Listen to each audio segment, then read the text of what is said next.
Now joined by the 2024 SEC champion Georgia Bulldogs, head coach Kirby Smart, MVP cornerback Dalen Everett, and also offensive guard Tate Rutledge. We'll begin with an opening statement from Coach Smart, and then we will take questions exclusively for players. And once we're done with them, we'll release them and we'll continue on with questions for Coach Smart. So with that, we'll begin with an opening statement. Coach Smart.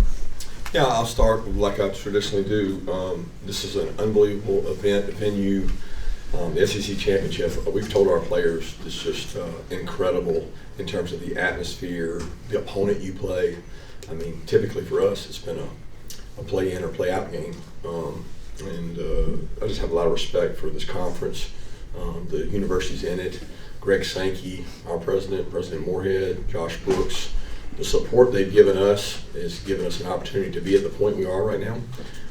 Texas is a tremendous football program and team. They have got big physical defensive linemen, offensive linemen, and they are a really strong SEC team.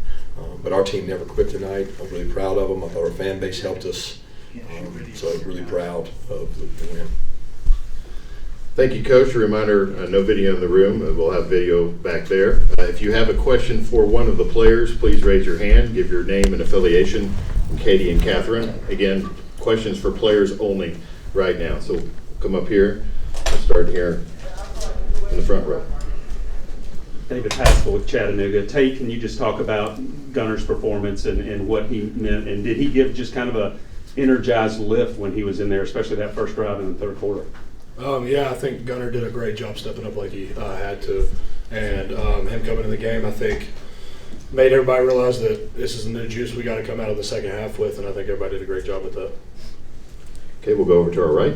Jack Patterson with WRBO, Columbus, Georgia. Dalen, you had 2 game-changing interceptions in this game. Just what were you seeing from viewers, and what went through your mind during those plays? Really, well, I didn't really see anything from him just because I was a man.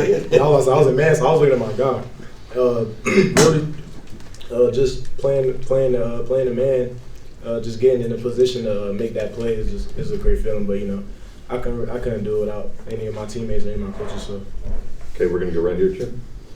For both players, if you could take this one at a time, just with Carson out at halftime and Gunner coming in, you guys just seemed extremely juiced up, whatever you want to say, about him coming in. Can you just talk about the emotional response it was to what looked like a dire situation? Tate, why don't you start with that one? All right. Yeah, of course, it's never a good thing when your starting quarterback goes out, but I think it was big for everybody in the locker room to let Gunner know that we believed in him and we had full confidence in him to get the job done.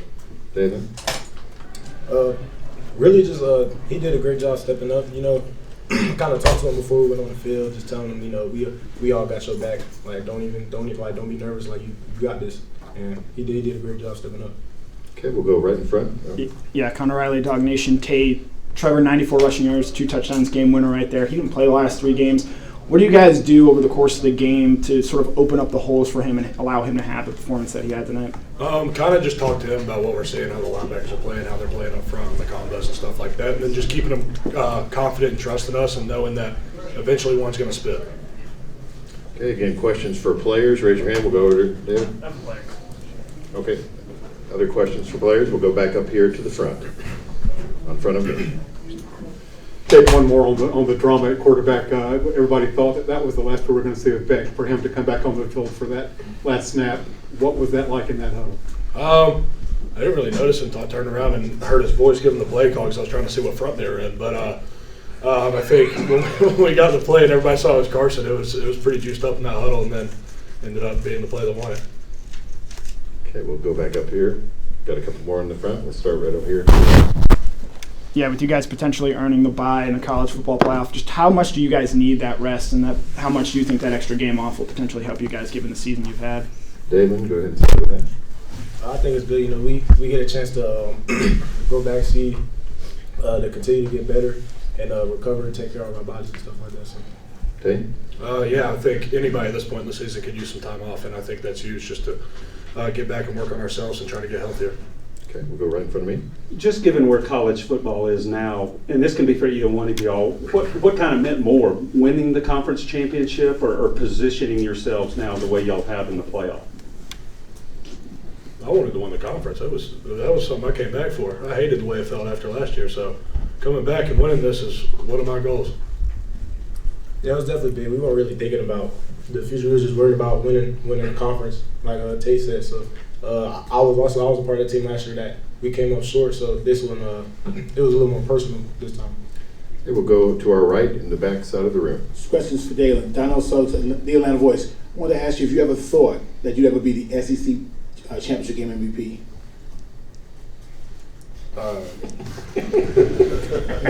Probably not, but I mean, it happened. So yeah, I'm grateful for that. Somebody else had it. All right, other questions for the players? Raise your hand. We've got one over on this. No questions? All right, gentlemen, congratulations. Thanks for joining us. You're released to head back to the locker. Thank you. We'll let them clear, and we'll continue on with questions for Coach Smart. All right, if you have a question for Coach Smart, raise your hand. We'll start back up here. Chip?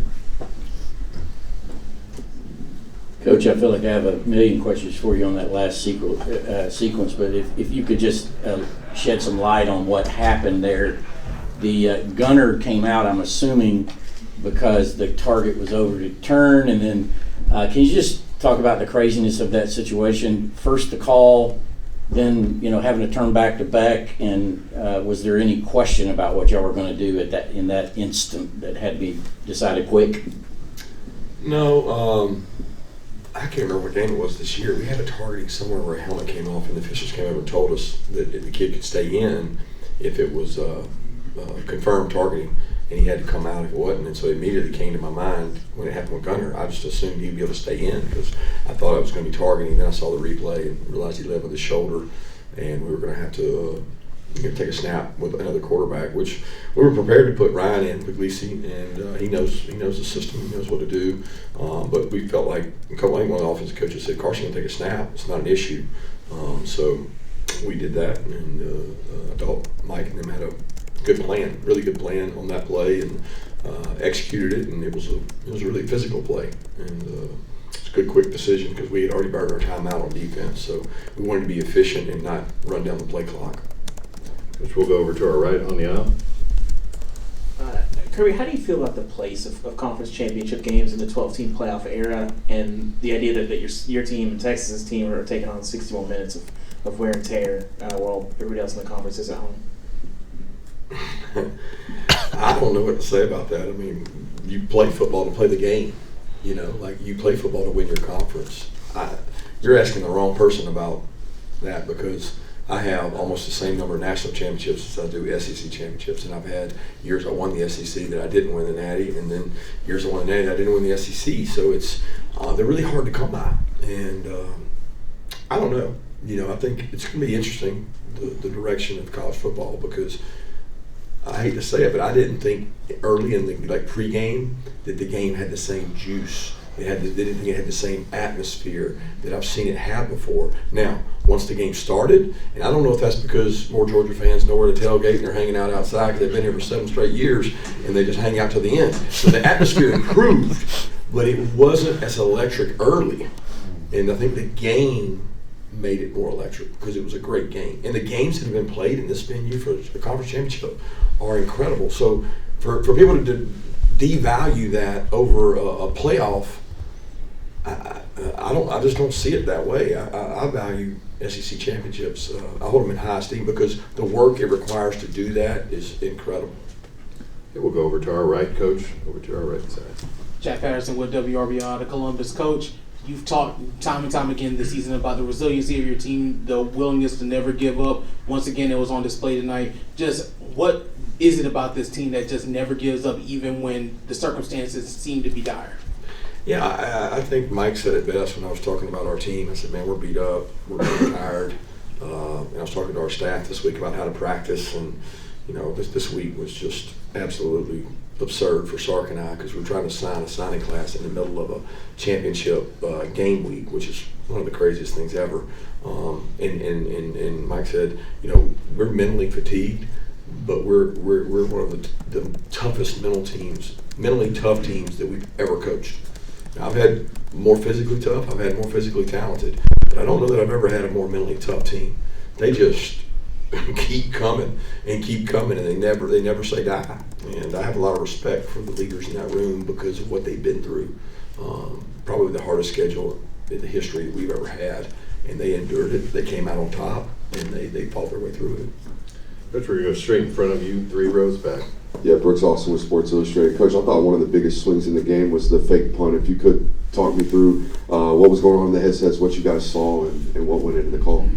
Yeah, I got some history of fake punts in that building. It's one that went our way, and something we've worked on. We carry it, and it was great design by our staff, Kirk Benedict and Coach Hartley and those guys.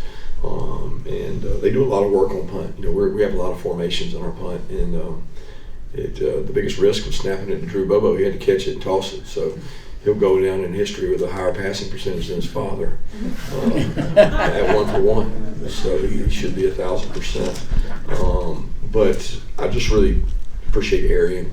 I thought Dom Lovett made an incredible play on that play because he got a look that we had not seen, and he made a decision versus 2 guys holding him up to go.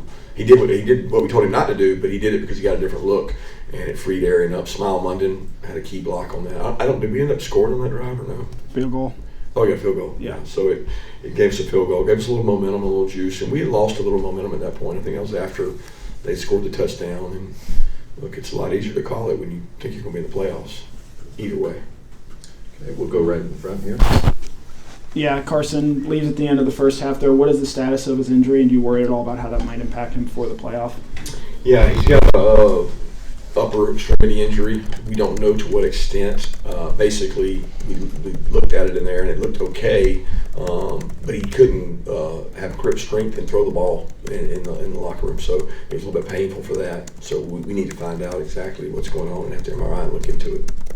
Okay, we'll go right back up here in front. Kirby, can you just talk about Gunner's play, especially 3 really lengthy, time-consuming, one of them 9:22, I think, but just his play in the second half and how you thought he performed? Incredible. I mean, the players believe in Gunner. They love Gunner. The juice that he brought and the passion and energy, and he lives with 3 or 4 of those guys. I don't know, Drew and Oscar and some of them, and it was like it gave us an added boost of energy. They were fired up. They were trying to keep him composed, and I thought the offensive staff did a good job helping Gunner out with the way they called the game, and he did a good job executing. The only mistake he had, and I feel like it was partially on us, is we just didn't get the call in. He got the call in early. He didn't get the call out. He didn't have time to evaluate what they were doing, and if he sees that, he can pick it up and do some things with it. But we were down on the shot clock.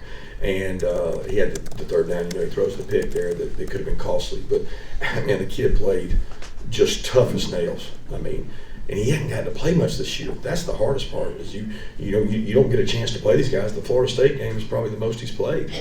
But can't say enough about his toughness, character, whatever you want to say. The guy's a phenomenal leader. He made some good plays. And I think everybody else rose up around him. Okay, we'll go over here to our right side, about halfway back. Hey, Kirby, Graham Coffee, Dawgs Central. Talking about kind of everybody rising up around him. I think at halftime they had 2-1 possession on you guys. You guys finished the game with more time of possession and were able to go on those long drives. Your offensive line, was there a moment where they were kind of challenged to go and move people so you guys could run the ball and kind of help Gunner, or did that just kind of develop as the game went on? Yeah, I got on them at halftime. I was disappointed because I think we got a good offensive line. We had good backs. And it wasn't that they were stoning us. We couldn't get the run game going. I mean, I didn't feel like it was just mashing us. I mean, we'd get 3 or 4. It's hard to run the ball in the SEC. They're the #1 defense in the country for a reason. But, man, if we were going to go out and have a chance to win, we were going to have to rally around Gunner. We were going to have to be able to run the ball. And we challenged the offensive line to say, hey, look, guys, and I do think that as we went, we're physical. You wear people down on snaps, long drives. They did it to us. I mean, there was long drives. It felt like for them. But, look, it's a line of scrimmage game. Sark knows that. That's why he recruits the way he does, and he gets big people. We get big people. And that's the difference in our conference and the other conferences. I mean, everybody can find skilled players. Everybody can find quarterbacks, receivers, DBs. But the mass in the defensive offensive line is the difference in it. And tonight, ours helped us in the rushing game. It's probably the only stat we outperformed them in was rushing. Okay, we'll go right in front of me here in the second row. I can't remember the exact moment when Aaron recovered that fumble that was saved points. Can you tell me what that was like? Because I was kind of jumpy there for a little bit. Yeah, I don't even remember either. I think Nate made a great run, broke through there, and it looked like the guy did a great strip out, and then Aaron, like a missile, dove in between two of their players and recovered it. I feel like that ended in a field goal, though, because I had a tough decision there of 4th and 3 to go for it or take the points. And I felt like our defense was playing good enough that taking the points would be fine and we would hold them. We had a lot of momentum at that point, and I think they came back and scored a touchdown. Okay, we're going to go straight in front of us on this near aisle. Joe Lamar from WSAV. Coach, I guess 2 questions. One, can you walk us through the decision to go forward on 4th down from your own 30-yard line? And then 2, can you talk about Trevor Etienne's performance? He hadn't played since the Ole Miss game on November 9th and almost 100 yards on the ground and another like 40 or 50 yards through the air, so over 100 yards all-purpose yards and 2 touchdowns, obviously. Yeah, to me, Trevor Etienne is probably no disrespect to Dalen. I love Dalen. Dalen had a big game and he got the MVP, but that's Trevor Etienne was the MVP because he came and said, Coach, I want to play this game. Like, I came to the school because I want to win a championship. He stood up for the team and told the team, like, I don't know how y'all feel about this game because I hadn't been here, but y'all have played in it a lot and I haven't. And I want to play in this game. This game means something to me. I want to win this championship. It's part of the reason that I came here. I want to win an SEC championship. And he spoke from the heart. And I knew right then, I said, this dude's going to play if he can. And he plays physical. He's got cuts. And you know, we got good backs. But he made some special runs tonight that gave us some juice and energy. And he took some pressure off of Gunner. As far as the 4th and 3, I don't know which one you're referencing. You're talking about the fake punt? The fake punt to Arian. Yeah, I mean, we talked about it earlier. I just felt like we were losing momentum, and we needed a spark, and that gave us one. And you know, you're playing with your backup quarterback, so you got to be willing to take some risk at that point and get some things going.